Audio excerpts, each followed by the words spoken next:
যে যদি সুযোগ থাকে আমি যদি দেশে যেয়ে খেলতে পারি, মিরপুর টেস্ট হবে আমার জন্য লাস্ট। সেই কথাটা বোর্ডের সবার সাথে বলা হয়েছে এবং তারা এই বিষয়টা জানে। দেশে যে খুব ভালোভাবে খেলে অ্যাটলিস্ট টেস্ট ফরম্যাটটা ছাড়তে পারবে। অ্যাট দিস মোমেন্ট আমি নিজেকে অন্তত টি-20-তে দেখছি না। মোটামুটি দুইটা ফরম্যাটে আমি আমার শেষটা অন্তত দেখছি। হ্যাঁ, দেখুন এখন পর্যন্ত আমি তো অ্যাভেলেবল, যেহেতু দেশের অনেক পরিস্থিতি আছে বা স্বাভাবিকভাবেই সব কিছু হয়তো আমার উপরে না।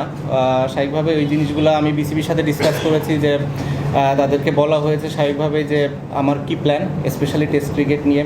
এই টেস্ট এবং হোম সিরিজ আমি মানে যেটা ফিল করেছিলাম যে আমার লাস্ট সিরিজ হবে টেস্ট ক্রিকেটে স্পেশালি। সো ওইটা নিয়ে আমার চিন্তা ছিল এবং এভাবেই ফারুক ভাইয়ের সাথে এবং বোর্ডের সিলেক্টরদের সাথেও কথা বলা হয়েছে যে যদি সুযোগ থাকে আমি যদি দেশে যেয়ে খেলতে পারি, মিরপুর টেস্ট হবে আমার জন্য লাস্ট, স্পেশালি টেস্ট ক্রিকেটে।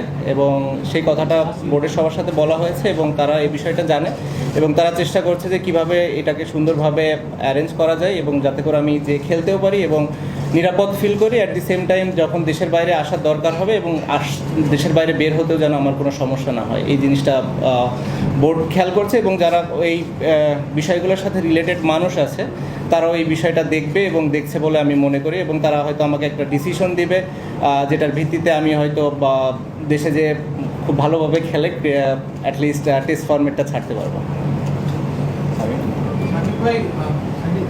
কন্ট্রোভার্সি আপনার ক্যারিয়ারের একটা ইন্টিগ্রাল পার্ট, সবসময় কন্ট্রোভার্সি আপনাকে ফুয়েল করে বলতে পারে। বাট ইন রিসেন্ট টাইমস যে মার্ডার কেসের অ্যালিগেশন, তারপর পিএসসিসি থেকে আপনাকে যে একটা হেফটি পেনাল্টি ছিল 50 লাখ টাকা, সব কিছু মিলায় এখন এত কিছু ক্রিকেটে আপনি ফোকাসটা ধরে রাখছেন কিভাবে? টাফ, খুবই টাফ। আমি কিভাবে রাখছি এটা আল্লাহ জানে, আমিও জানি না আসলে। যেটা বললেন যে ধরেন একটা কেস, হ্যাঁ এখন হয়েছে, সবারই রাইটস আছে, বাট আপনারা সবাই জানেন যে এটা কেমন ধরনের কেস ছিল কিংবা আমি ওই সময় কোথায় ছিলাম, আমার কাজ কী ছিল কিংবা আমি কী করছিলাম। তো এই বিষয়টা নিয়ে খুব বেশি একটা বলতে চাই না। আর একটা জিনিস যেটা সদ্য হয়েছে, আমার লাইফে আমি কোনোদিন আসলে নিজে থেকে কোনো ট্রেড করে নিই। কেউ যদি এটা বলে যে এই ট্রেডিং নিয়ে কথাও বলেছি, আমাকে প্রমাণ দিলে আমি খুশি হব। সো এই সবগুলো এখন আসলে যে কেউ যে যার যার মতো করতেই পারে, বাট জিনিসগুলো হচ্ছে যে আপনি যদি সুন্দর করে একটু করতেও হয়তো মেবি বেটার হতো আমার জন্য হয়তো মেন্টালি একটু ভালো হতো।